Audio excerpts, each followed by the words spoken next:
Bom dia, queridos amigos, tudo bem? Bora começar mais uma reflexão. Deixa eu ver se eu consigo clarear um pouquinho aqui a minha tela, que tá um pouco escuro, melhorou. Bora chegar, cadê minhas lamparinas? Vamos começar mais uma reflexão no dia de hoje. Deixa eu já colocando o tema aqui para vocês. Hoje, item 65. Vamos falar sobre reencarnação e progresso. Estudo aí do livro dos Espíritos, através de Religião dos Espíritos, por Emmanuel e Chico Xavier. Bom dia aqueles que estão chegando, bom dia Filosofia Espírita, bom dia Rosângela, bom dia Anderson, Antônio, seja muito bem-vindo. Hoje item, gente, 65, reencarnação e progresso. Bora para mais um estudo. Bom dia, Ricardo. Seja muito bem-vindo. Bom dia, Rô. Seja muito bem-vinda. Como vocês estão chegando? Comentem aí pra gente. Todos bem? Vocês estão me ouvindo bem? Dá um joinha aí pra gente saber se vocês estão ouvindo a gente bem. Bom dia, Malafaia. Seja muito bem-vindo. Bora lá, vamos começando nosso estudo de hoje. Hoje a gente vai falar sobre a questão 196 da reunião pública do dia 18/9 de 59. Tá tudo certo, né, com som? Obrigada, Anderson, Rosângela. Então, bora lá. E aí, Emmanuel vai falar a respeito dessa questão. Eu quero falar um pouco da questão 96, para a gente poder dar uma resgatada nessa questão, que está lá no Livro dos Espíritos. Então, o que fala essa questão 96? Kardec questiona os espíritos. Os espíritos não podem se melhorar, senão suportando as tribulações da vida corporal. Seguir-se-ia que a vida material seria uma espécie de cadinho ou depurador, pela qual devemos passar os seres no mundo espírita para atingirem a perfeição? E aí os espíritos respondem, sim, é bem isso. Eles se melhoram nessas provas, evitando o mal e praticando o bem. Bom dia, Isa. Bom dia, Beatriz. Sejam muito bem-vindas. Chegaram na hora.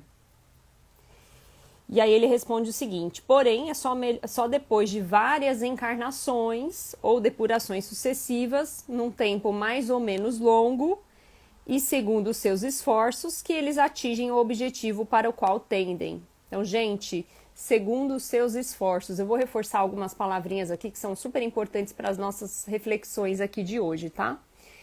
Bom dia, Flavinha, seja muito bem-vinda. É o corpo que influi sobre o espírito para melhorá-lo ou é o espírito que influi sobre o corpo? Olha Kardec já questionando aqui os espíritos para entender se é o espírito ou é o corpo que comanda. Quem que comanda primeiro aqui, né? E aí ele responde, teu espírito é tudo. Teu corpo é apenas uma veste que apodrece. Eis tudo, ou seja, nosso espírito, né, que é responsável pela inteligência, pelas nossas ações e por essas escolhas aqui em relação ao bem e o mal.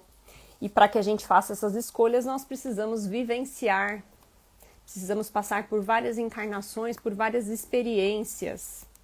E é sobre isso que Emmanuel vai falar hoje na nossa reflexão aí do livro Religião dos Espíritos. Então ele começa assim, comentando as necessidades da reencarnação, anotemos alguns quadros da natureza. O celeiro é a casa ideal das sementes. Então, imaginem o celeiro, né, recheado ali de sementes. Aí se consagram todas em saborosa intimidade. E quando semelhante reunião se delonga de demasia, degeneram-se na ausência por ação de agentes químicos, tornando imprestáveis. Então, imaginem aí um celeiro cheio de sementes que podem dar vida. E essas sementes ficam ali paradas. E a partir dessa falta de movimentação dessas sementes, por estarem ali paradas no celeiro, muitas vezes essas sementes vão se perdendo, vão se degenerando, vão apodrecendo. Olha só como Emmanuel já começa profundo, hein, nessa reflexão. Gente, peraí que está escurecendo aqui a minha imagem. Essa luz não está favorecendo a nossa reflexão hoje. Deixa eu ver se a gente consegue melhorar um pouquinho.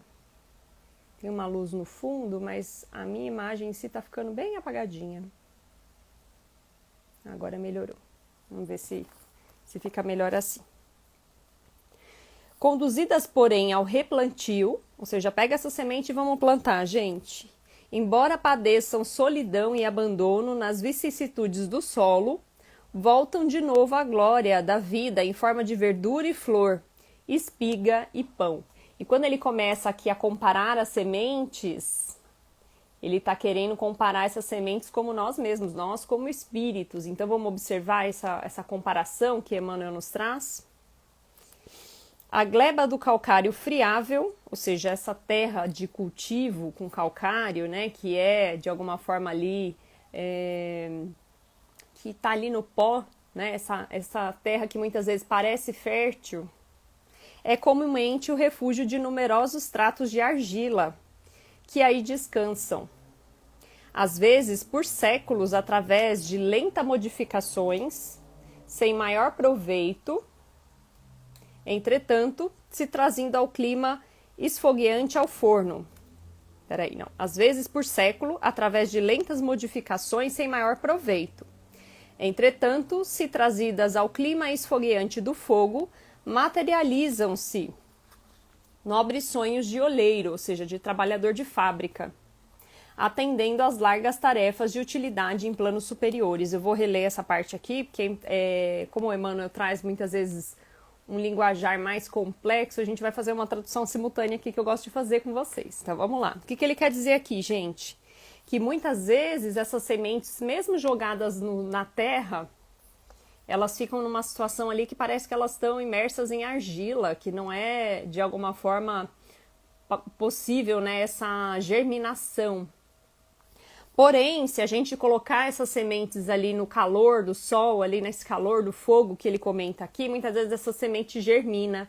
E olha só que interessante, quando a gente começa a pensar na semente como sendo nós, como espíritos, muitas vezes nós estamos aqui, inertes, parados, esperando que alguma coisa aconteça, sem modificar as nossas ações, ou muitas vezes sem um determinado movimento que é necessário na nossa vida para que a gente possa progredir. E aí o que acontece? De repente vem o fogo. E o que é o fogo, né? Quando ele traz aqui o sol que esquenta para fazer essa semente germinar, são as nossas dificuldades. Então muitas vezes nós estamos na inércia e Deus vai lá e dá uma sacudida.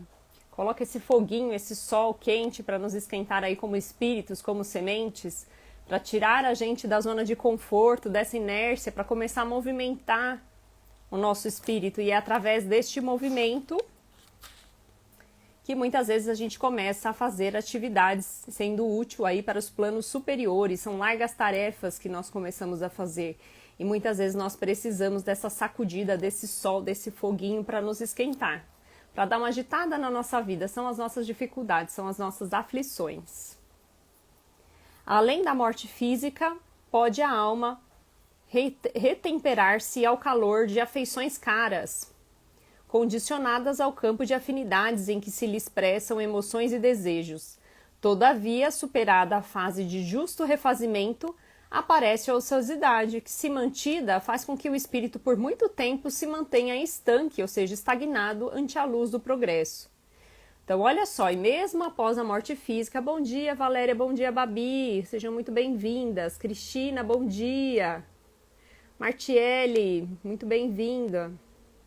Dri também chegou, Camila, muito bem, sejam bem-vindas. Olha só, então, Emmanuel nos fazendo refletir a respeito do nosso desencarne. Então, mesmo após a morte física, a gente passa aí por algumas dificuldades, por esse calorzinho aí das nossas afeições, essas dificuldades de desapegar muitas vezes dos nossos familiares.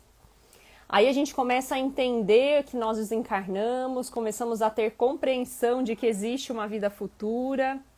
E aí, quando a gente consegue, de alguma forma, se estabilizar emocionalmente como espíritos, a gente entra também no estado de inércia. E aí é que a coisa pega. E aí é que a gente não pode ficar nesse estado de inércia. E aí é que, neste momento, nós precisamos sair dessa ociosidade. E como é que a gente sai dessa ociosidade na espiritualidade? Para ir rumo ao progresso, para conseguir, de alguma forma, compreender o que nós passamos por um filme quando a gente desencarna. A gente relembra tudo que nós fizemos, né, nessa encarnação.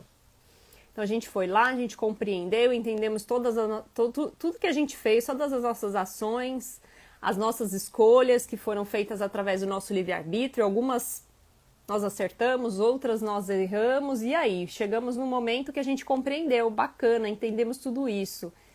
A teoria tá bonita, né? A gente foi lá, entendeu tudo isso e vamos fazer o que agora? E aí a gente tem que sair dessa ociosidade. Que após a compreensão, nada melhor do que a vivência, a experimentação. E aí surge a oportunidade novamente de nós encarnarmos numa outra condição, com uma outra vivência. E é por isso que a reencarnação se mostra imprescindível e inadiável. Determinado companheiro terá resolvido os problemas da sexualidade inferior, mas guardará consigo a febre de cupidez. Ou seja, ele pode ter até trabalhado isso, mas ele precisa de alguma forma vivenciar para garantir que realmente o aprendizado veio. Será que o aprendizado veio mesmo? Então precisamos vivenciar e experimentar. E aí ele fala o seguinte: mas guardará consigo a febre de cupidez. Outro se sentirá liberado das tentações da usura, dessas dívidas, desses juros que ele, né, de alguma forma, ele foi adquirindo ao longo dessa encarnação. Entretanto, permanecerá em conflito com o vício da inconformação. Quantos de nós, muitas vezes, ficamos ali nos culpando pelas nossas ações, por aquilo que nós fizemos?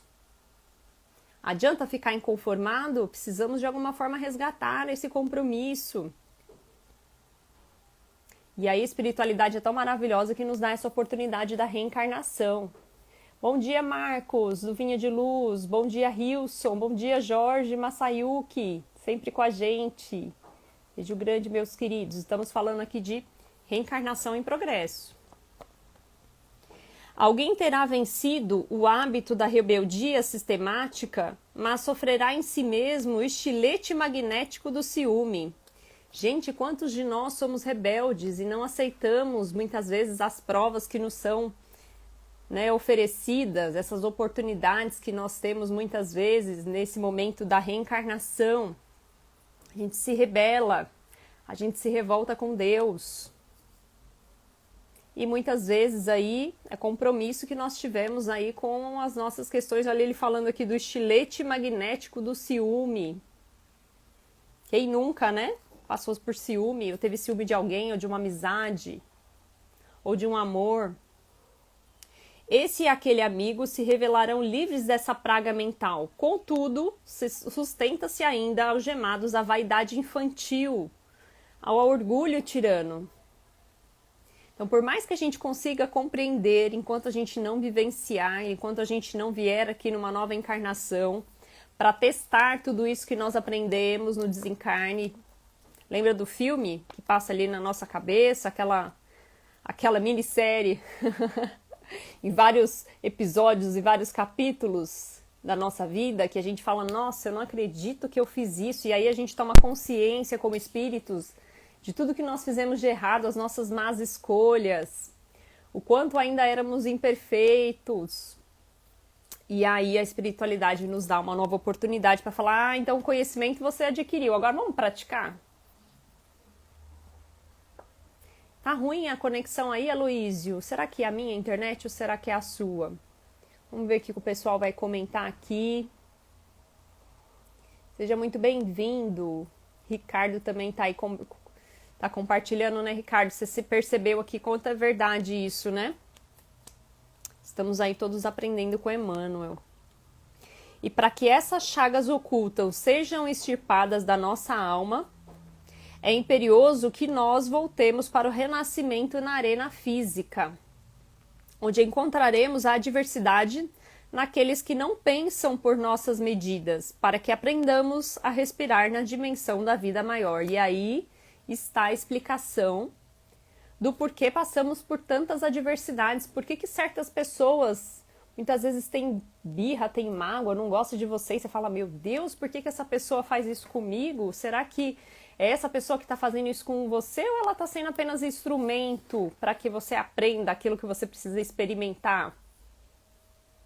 A nossa humildade, a nossa diligência, nossa perseverança, para que a gente pegue todo esse conhecimento que nós adquirimos lá na espiritualidade, antes de encarnar. A gente sabia quais eram os compromissos que nós vínhamos fazer aqui, mas quando a gente vem aqui como encarnados, por mais que a gente tenha ali o véu do esquecimento, tá lá no subconsciente. Nós sabemos o que nós precisamos fazer.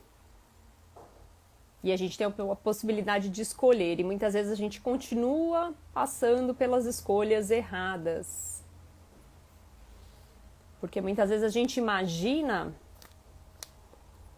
que nós, tá tranquilo, agora eu sei a teoria, vamos encarnar, agora eu vou modificar, vou ser um espírito diferente, mas na primeira oportunidade, naquela pessoa que passa por você, que vem testar exatamente aquele ponto que você precisa ser testado, é a hora que a gente sucumbe, que a gente fala, acho que eu não entendi direito essa teoria, não.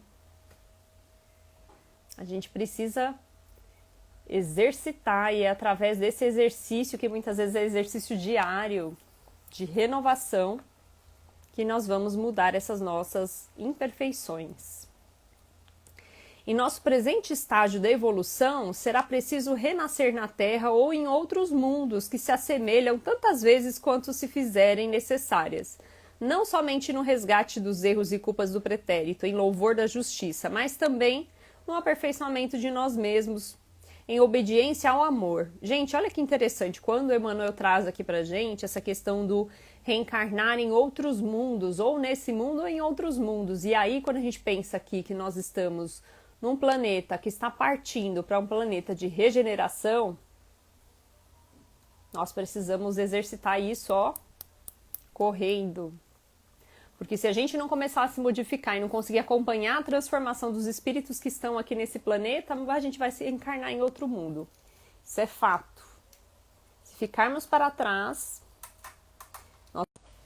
mas nós teremos a oportunidade de encarnar em mundos, muitas vezes menos evoluídos do que esse, para que a gente consiga valorizar tudo que existia nesse mundo aqui, nesse planeta Terra, mundo de provas e expiações. Ou vamos para o mundo de provas e expiações, porque esse mundo aqui vai estar na regeneração. E se a gente não conseguir acompanhar, nós não vamos ficar aqui, não. E quantos, muitas vezes, né, a gente está passando aí por um período de quarentena, de Covid, quantas pessoas falam, nossa, gente, quantos desastres estão acontecendo aí na natureza, quantas pessoas estão desencarnando, por que será que isso está acontecendo? Será que ali não é uma oportunidade de renovação desses espíritos, para que eles possam reencarnar novamente aqui na Terra ou reencarnar em outro planeta, justamente para que eles se desenvolvam, para que eles melhorem como espíritos, para que eles tenham essa nova oportunidade, que através desse desencarne, dessas tribulações, eles possam avaliar ali naquele último minuto ali do desencarne, o que ele precisava ter feito que ele não fez.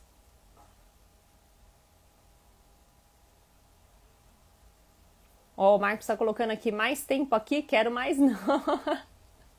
O Marcos, isso tudo é o que a gente precisa passar. Se nós estamos aqui é porque a gente ainda precisa.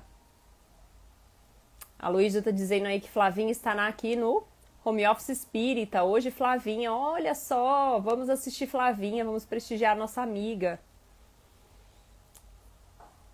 O Marcos colocou aqui, Vinha de Luz, já estou aqui demais, nós estamos aqui demais, mas olha, eu vou lembrar uma questão aqui, que é a questão do Livro dos Espíritos, no item 132, quando Kardec questiona aqui os espíritos, qual é a necessidade que nós temos de encarnar? Por que nós estamos aqui encarnados? Por que existe essa necessidade? E aí os espíritos respondem, porque vocês precisam trabalhar todas as suas vicissitudes, não é uma, não é duas, não é três, são todas as suas vicissitudes. E trabalhar todas as vicissitudes, isso não acontece em uma encarnação só não, Marcos. Não dá pra gente chegar aqui no planeta Terra e falar, vou trabalhar todas as minhas imperfeições, todas as minhas vicissitudes, vou sair perfeito aqui da Terra. Não, até porque a perfeição que nós temos aqui no planeta Terra é uma perfeição relativa ao nosso planeta, ao estágio que o nosso planeta está. Vamos precisar trabalhar muito ainda, Marcos. Tô junto com você aí nessa. E é isso, né? Toda máquina algo produz, vencendo a inércia pela força do movimento. E toda fonte que desistisse de caminhar com receio de pedra e lodo, nada mais seria que água parada na chamaria do charco. Na calmaria do charco, desculpem. Olha só, toda máquina algo produz vencendo a inércia pela força do movimento, ou seja, vamos nos movimentar, vamos nos transformar. Enquanto a gente não começar a partir para a ação, dificilmente a gente consegue essa transformação.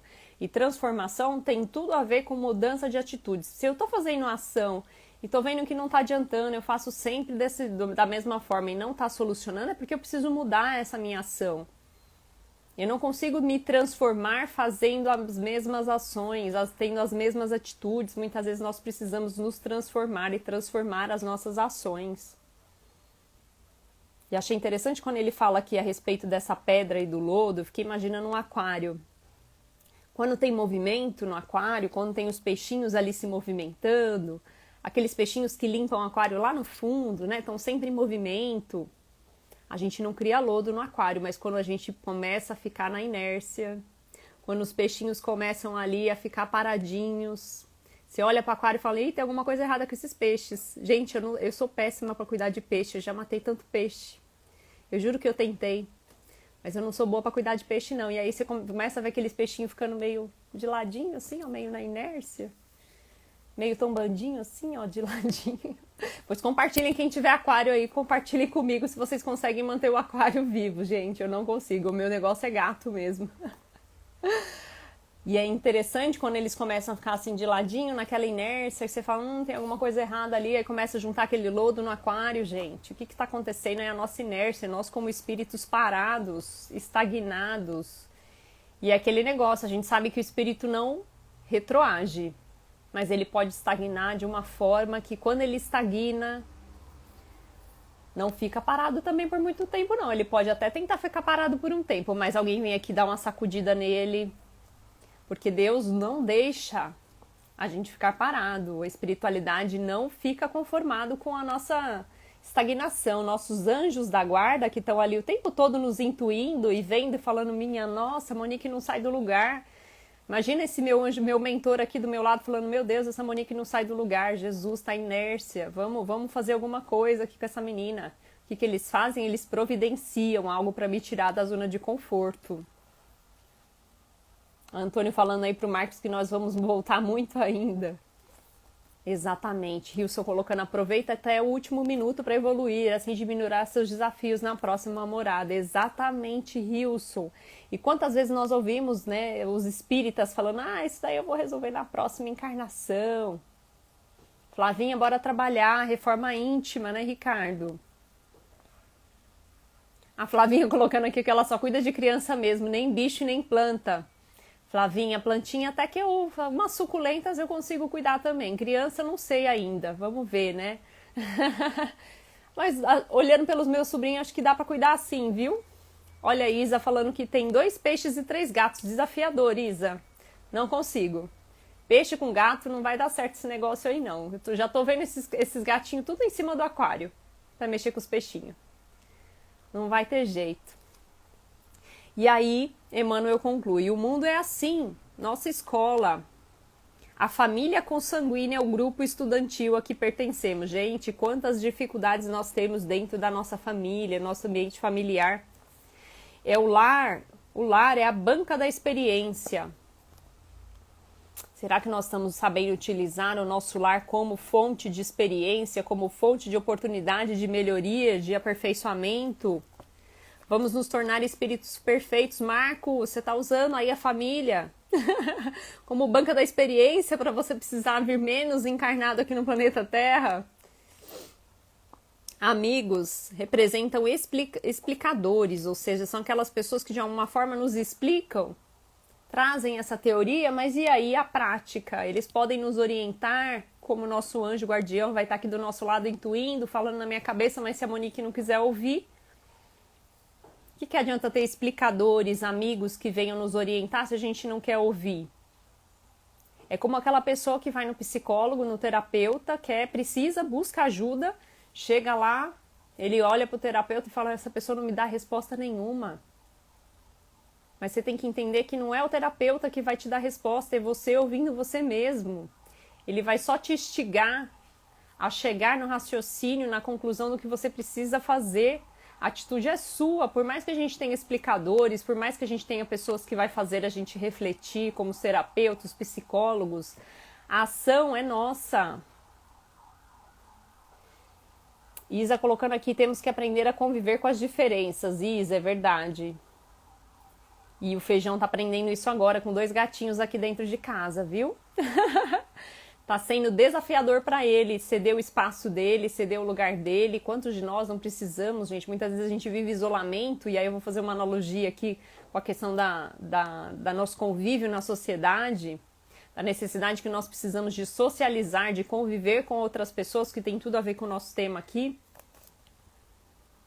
E aí ele traz: adversários desempenham o papel de fiscais. Os adversários são os nossos inimigos. Está lá na questão 919A, quando o Santo Agostinho fala: ouça os seus inimigos, eles não têm por que mentir para você. São eles que vão te dizer a verdade dos pontos que você precisa trabalhar. E é por isso que muitas vezes no trabalho ou no nosso ambiente familiar vem uma pessoa difícil. E aí você fala, nossa, que pessoa difícil. Será que ela é a pessoa difícil ou é você que não consegue ver o que ela está querendo te demonstrar, que são aqueles pontos que realmente você precisa trabalhar? Os parentes difíceis são cadernos de prova. Olha que interessante a reflexão de Emmanuel. Os parentes difíceis são cadernos de prova. Ou seja, eu tenho a teoria, vamos praticar, vamos colocar ali dentro do meu ambiente familiar todas aquelas pessoas que eu preciso testar minhas habilidades para entender se realmente eu consegui entender a teoria e colocar isso em prática. Antônio está dizendo, o difícil é socializar, não é verdade, Antônio? Mas é extremamente necessário. Lógico que todos nós vamos ter aqueles momentos ali de solitude, eu gosto muito dessa palavra solitude, que é aquele momento de ficar só, mas de alguma forma ser um ócio produtivo. Como diz Joana de Ângeles, maravilhosa quando fala de solitude. Eu fiz um vídeo já no canal também falando sobre solitude. Que é aquele momento que a gente se isola para ser criativo, a gente se isola para de alguma forma pensar, será que eu estou seguindo o caminho correto? A gente se internaliza para depois voltar à sociedade novamente para socializar, né? Para de alguma forma voltar a esse equilíbrio, fazer uma meditação, ter momentos de criatividade, mas isso tem que ser temporário, isso não pode ser definitivo. Não pode ser solidão, tem que ser solitude. E tem essa diferença entre o que é solidão e o que é solitude. Muitas vezes a gente cai na solidão, mesmo estando imerso ou em volta de várias pessoas. Muitas vezes é a nossa consciência que nos deixa sós. E aí ele fala assim, o trabalho espontâneo no bem é o curso da iluminação interior que podem aproveitar segundo a nossa vontade. E sendo Jesus o nosso divino mestre, gente, aí ele finaliza sempre com Jesus, que é nosso modelo e guia, como diz Emmanuel, lá no livro Consolador, na questão 225. Quem é o nosso exemplo supremo? É o nosso mestre Jesus, através do Evangelho e dos ensinamentos de Jesus, é que nós vamos conseguir olhar aquele exemplo e falar, opa, dentro do nosso planeta Terra, o nosso exemplo de perfeição é Jesus. A cada instante cada instante da vida, a dificuldade ser-no-á como bênção portadora de preciosas lições. Ou seja, são através dessas nossas dificuldades que nós iremos aprender. E Antônio colocou aqui, a pior solidão é aquela quando estamos na multidão. Exatamente, Antônio, quando muitas vezes as pessoas não te enxergam e não percebem que você está sozinho, mesmo estando ao redor de muitas pessoas. Quantas pessoas se isolam, né? Estando aí com um grupo grande de pessoas, mas não conseguem muitas vezes interagir, socializar. E nós precisamos de alguma forma estar de olho em tudo isso. Bom dia, Verônica, seja muito bem-vinda. É isso. Então nós precisamos de alguma forma aprender, compreender, aproveitar esse momento que nós estamos aqui encarnados para poder fazer a diferença. Não vamos esperar desencarnar não, gente. Lembra lá do filminho que vai passar na nossa cabeça? Será que eu fiz as melhores escolhas? Será que minha escolha foi para o bem ou minha escolha foi para o mal?